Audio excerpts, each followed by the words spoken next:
I don't know, to me they were wrongly convicted of lies.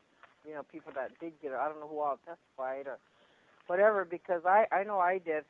I testified for their brother Dwayne, because he stayed with us. He used to be with my daughter, and they were trying to get him for the same thing. But when I went up there, I testified for him. But during all that time, I could not go in a courthouse. I had to sit out in the hallway and wait until until I had to testify. But I do know when they brought those girls in, the ones they were accused of doing that to, they were happy to see their uncles. They were happy to see their uncles, and I remember those. I don't know if they're social workers or whoever was keeping them, went and said, "Don't look at him, don't look at him." But you know, it's just those girls are happy. I just seen them when they were going to the courthouse. I said, "Hi, Uncle," and that was it. But I don't think the juries got to hear everything. Gee, they were all little girls. All of them girls. They were all happy to see them. All them girls. Whatever ones they were taking in there. I just seen them when they brought them. They took them in there, and I was sitting on a bench, and I just heard that, "Hi, Uncle," and I just looked over like that, and I can't remember if it's the person that was taking care of him or the lawyer or who, but said, "Don't look at him, don't look at him." No, I don't even remember. It's been a while since we went to court.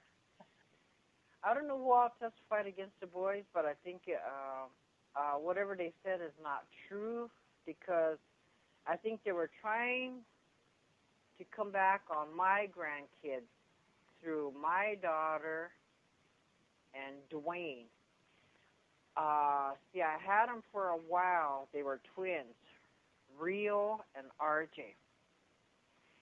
Okay, Rio, I noticed would be with her. She was with her grandma Rosemary for a while, and then I noticed Rosemary saying that, telling, she'd come home, she'd have different clothes on, and it didn't dawn on me, but she came and she stayed with me, and then I noticed this little girl, Rio. She came back, and I was giving her bath. I ran her bath water, getting her ready and everything.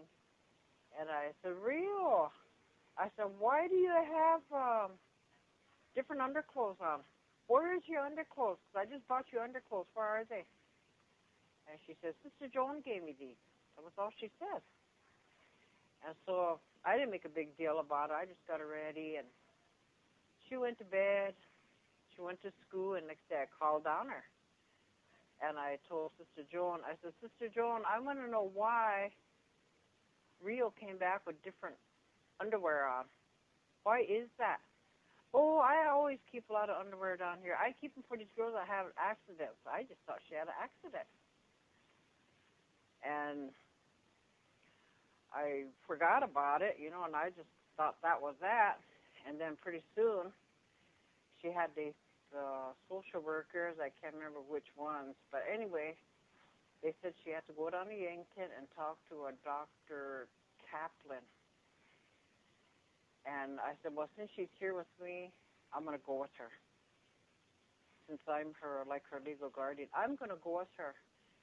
And then they told me I could wait outside while they talked to her out in the lobby. I said, "No, I'm her guardian.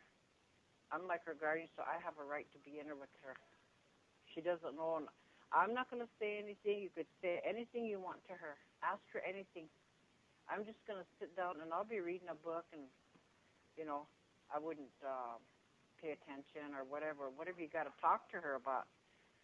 So I went there, I sat, and he was talking to her, this Dr. Kaplan. And then I noticed that he had, he was asked, did anybody ever, he had like little dolls or something he had.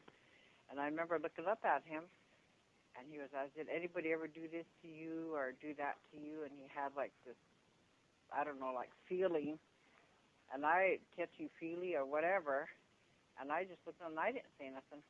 And she just kept saying, "No, no." All her answers were no. That did not happen to me. No. And so when that was done, I thought that was it.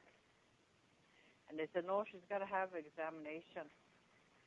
And I said, oh, okay. So I said, but I'm going to go in there with her. And then they tried to make me stay out again. And I said, no, I'm going in with her. She's my granddaughter. You know, she has a right for me to beat her so she isn't scared. So I went in and I stand inside the examination room, and they pull a curtain. And they're examining her. And I think they put her out because they said she wouldn't feel it or whatever. And so I waited. Then when they were done, and I seen them throw something in the trash, and they said, okay, she's done. So I walk over like that. So I said, Rio, they was waiting for her to come out of it. And then I walk over and I look in the trash, and I see the long Q-tips, and they got blood on. So I look at them and say, why is there blood on those? Why is there blood on those? What did you guys do to her? Why is there blood on her? And they didn't say nothing. And right after that, everything was dropped. Like they didn't try to say she was molested or whatever. And I told that to my daughter, Patty, her mother. And she said, Mom, I think they just, try to railroad somebody else, the other boys. And I said, nope. I said, and see, they did not give Rosemary and them, I don't think they knew their rights as to go with their children when they checked them. And thing was, I think I got to sitting there when that lady was testifying. I can't remember her name. She was from Don Yankton or wherever they had them. But she said, and I remember, she said, when I was changing that little girl, she still had bruising down her. And I was thinking, they took these kids when? January, February, somewhere through there. I can't remember. I said, I know it's towards spring they took him. And they're going to trial now, and those kids still have bruising down there? That can't be. They would be healed by now. Why didn't somebody bring that up? Why didn't someone ask questions? So I think these boys are wrongly accused. Nothing has ever happened like that. I guess. I don't know whoever testified that. Said they could peek in a window, but you can't peek in that window going into the kitchen because it's high. Because I used to go up there. And I testified for Dwayne, and I told him when I would just knock a couple of times, open the door, and walk in, because that's how it was. I said, but nothing, they'd just be playing cards, nothing. And those kids were all right. They were happy. I've never seen no abuse or anything going on in that family. Nothing. There was just me. One day when he was interviewing her about, did anybody ever touch you or do this to you, there was just the Dr. Kaplan, Rio, and me. But I sat in a chair, and I just sat back, and I didn't say nothing or interfere or nothing. I just sat there. And nothing. I didn't get nothing. They didn't give nothing back to me. I never got nothing. And then when they examined her, I didn't get nothing back either. I think anybody in their own mind, if you're going to check my child, I want to be there, and no matter what, how you check them. And that's why they pulled that thing. They could have just put a sheet over, but they pulled the curtain, so I couldn't see what they were doing to her. But, yeah, when they pulled them back and they said they were done, I don't know who the doctor was or the nurse, but I know I walked over there. And that's the first thing I did when I said, Rio, are you okay? And then I walked over and I looked in the trash, and I seen those things were bloody, and I asked them. I said, why is there blood on her? And they really didn't say anything either. And that was it. She got dressed, and they said we could go. And after that, nothing. But I do know that when she came back was when I called Sister Joan about, why she had different panties on. And then I talked to Rosemary and them, and then that's when my daughter Patty brought it up. Well, Rosemary said that those kids were always coming home with different clothes on. And I thought that was kind of funny, that Rio would be coming back with different clothes.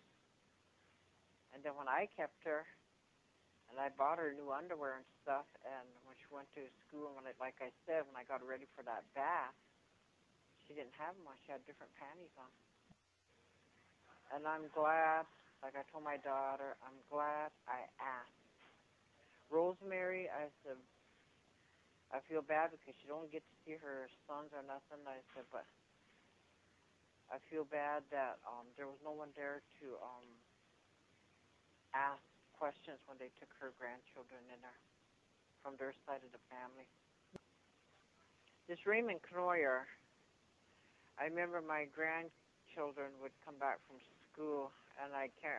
I'll have to ask if it was Latricia or one of them anyway. They would come back and they'd say that his kids were the same thing that he accused these boys of abusing them. They said their boy would have bruises. They've noticed that welts and bruises on his boy, especially his boy. I can't really remember his. He would have to be within that age group there, or 17. I don't know if he was younger. But I remember them coming home telling us how sorry they felt for him. His dad's always beating him up, and and I thought, how everybody thinks about him being a worker, that wouldn't happen. Then I thought, well, it happens anywhere. But I remember that very much. And Raymond Knoyer is not an expert. And the other thing I was going to say was, I noticed how he would kid around with women, that Raymond. He would tease them, but it was not in a very nice way. It's kind of like in a dirty, nasty way. I think it was Debbie Raymond was there, because that was her brother was accused along with them. Yeah, and she's the one that told me, because I couldn't remember. As I explained to you, I couldn't go in her because I had to testify for Dwayne. And she said, I can't remember which one was it. One of them little girls. She said they started questioning her, and then everything was yes, yes. And then she looked at that social worker, and she said, I forgot what you told me to say, and start crying. But the jurors didn't get to hear that. No one got to hear that. And I couldn't figure out why Debbie didn't say nothing. And that little girl said that, I forgot what you told me to say, and started to cry. So why didn't they why didn't the jurors or whoever convicted him get to hear that? Did they bring that up to you? I don't know if Debbie forgot about it or whatever, but I remember her telling me that. And I think all them boys are innocent, all of them. And that's just the way it is. One of the social, I can't remember who the social workers were then. Jean Brock. She's kind of like in with the Knoyers. They got away with a lot of stuff. As like she would take all these kids and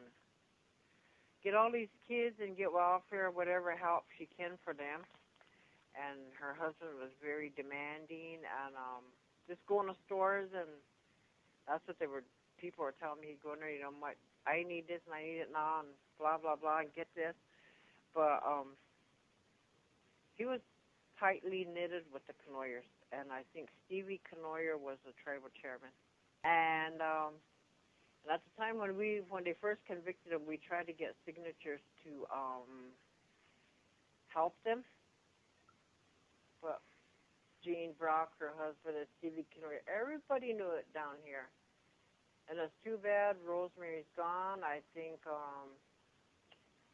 Rika would know that. I think a lot of people would know how close they were. I think the Brocks then lived in Delmont or somewhere up that way. In that town of Delmont, and they were getting all these Indian kids. Every time they took Indian kids away, I think that's where they went. And then someone had told me, I can't remember exactly who the name was that told me that Jean Brock's husband was accused of messing around with some of the kids she took So I don't know, you know, if that was true. I never did get to find out because after that I just lost contact with that. But I do know that the doctor's name was Dr. Kaplan, that interviewed her, and the physician that examined her, I didn't even get a name. They didn't give me a name of the nurse or anybody. And so that's why I said I can't believe that's not true about Desmond. It's not true about Jess. It's not true about Garfield. And the only, and I know it's not true about the other boy. He's too quiet, but I really didn't know him that well. I just see him around, but never conversed or talked with him. But I know that didn't happen. I said, because she said, did you see? I seen the blood. Those Q-tips were bloody. I take a lie detector test. You guys could get one for her, and I'll get my own for her. And I can't remember who it was. I called down Kansas. Oh, I can't remember. And sorry, anything, nothing. I said, I'm the one that put him in a car.